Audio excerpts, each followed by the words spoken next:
میں قربان جاواں میرے کریم آقا جناب محمد الرسول اللہ صلی اللہ علیہ وآلہ وسلم دی بارگاہ دی اندر جبرائیل اِنَّا سَنُرْضِيكَ فِي أُمَّتِكَ وَلَا نَسُوكَ مسلم پڑھی جانا. میرے کریم فرماؤ جبرائیل رب دا اعلان سنائے میرا بھی سنی جا. رب دا اعلان سنائے میرا بھی سنی جا. میرا بھی رب دی بارگاہ دی اندر میری بھی عرض کر دے کہ مالک معبود اعلان پیا کر دے اِذَا اللَّارْضِ وَوَاحِدَةٌ مِّنْ أُمَّتِ فِي النَّارِ. ادوں تک میں میرادی نہیں ہونا جدوں تک میرا آخری امتی جہنم چو نہیں نکلنا. آج امتی جڑا ہے پریشان ہے, پتہ نہیں درود پہنچدا ہے یا نہیں پہنچدا, پتہ نہیں درود پڑھنا چاہیے یا نہیں پڑھنا چاہیے, پتہ نہیں محبوب سن دے یا نہیں سن دے.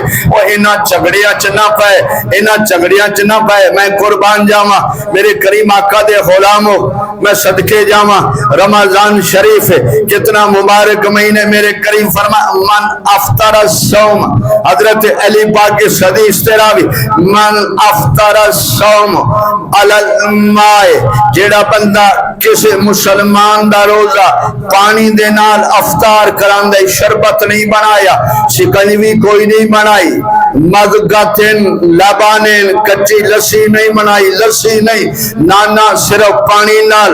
من افطر الصوم علی الماء, پانی دینا روزہ افطار کران دے, کتب اللہ تعالی لہو بکل شہرتن اللہ علی جسدہ, جتنے بال اس بندے دے جسم تن کستے جیڑا روزہ افطار کران والے, جتنے بال اس بندے دے جسم تن اللہ اس بندے نو اتنیاں نیکیاں عطا فرمان دے.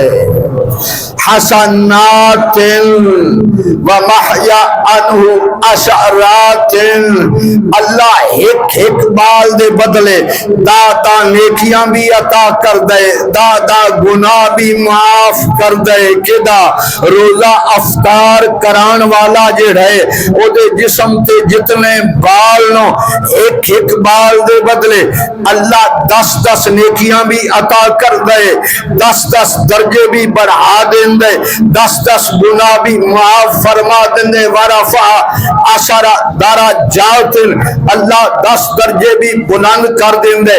کر دی اندر بیبیاں بھی تشریف فرما, تیرا والد بزرگ بھی ہے, بیبیاں روزہ نہیں رکھنا, او دن آگے کہ جنہ دنہ روزہ نہیں رکھنا ہوندا, نماز نہیں پڑھنی, یا تیرا والد جڑا ہے او بزرگ شیخ نے روزہ نہیں رکھیا تو غصے نہیں ہونا, نہ غصے ہونے, نہ اے نہیں آکھنا ہوئے میں روزہ رکھیا میرے سامنے کدے کھان لگ پہ, اماں جی میرے سامنے کدے, ابا جی میں نہ. حضرت ام امارہ یہ عورت جدا نا ہے نصیبہ, کی نا ہے, کی نائے ہائے ہائے, اے ام امارہ بدر دا میدان ہے. حضرت ام امارہ نبی پاک صلی اللہ علیہ وآلہ وسلم دی بارگاہ دے اندر حاضر ہوئی, عرض کیتا سونا عورتاں جنگا نہیں لڑدیاں لیکن حالات خراب نو مینوں اجازت دے ہونا. اے ام امارہ نے تلوار اٹھائی, کدی سرکار دے کھبے پاسے, کدی حضور دے سجے پاسے, کدی سامنے, کدی اگے, کدی پچھے. میرے کریم آقا دا دفاع پیاں کر دیاں. نصیبہ اس عورت دا نا ہے, جدو اس شان و شوکت دے نال, اس دلیری دے نال میرے آقا کریم دا دفاع پیاں کر دیاں. میرے کریم فرمایا ام امارہ مانگ کی منگنے, مانگ کی منگنے, میں تنو دستی نگت انعام عطا فرماواں. عرض کیتی سونا اور کچھ نہیں منگ دی, بس ایو کچھ منگ دیاں, دعا کرنا اللہ جنت وچ بھی تواڈے نال ہی رکھے, اللہ جنت وچ بھی تواڈے نال ہی رکھے. ام امارہ رضی اللہ عنہ لم تزل یصلی علیہ الملائکۃ حتی یفرغ من طعامہ. ام امارہ فرماؤندیاں کہ نبی کریم صلی اللہ علیہ وسلم فرمایا روزہ دار جڑا ہے او اگر بیٹھا ہے بے روزہ کھا رہے, روزے دار نو غصہ نہیں ہونا چاہیے جدوں تک بے روزہ کھاندا رہے گا, روزہ دار نو ویکھ کے صبر کردا رہے گا, ادوں تک اللہ اور اس تے فرشتے اس تے درود پڑھتے رہن گے, اس تے درود پڑھتے رہن گے. میں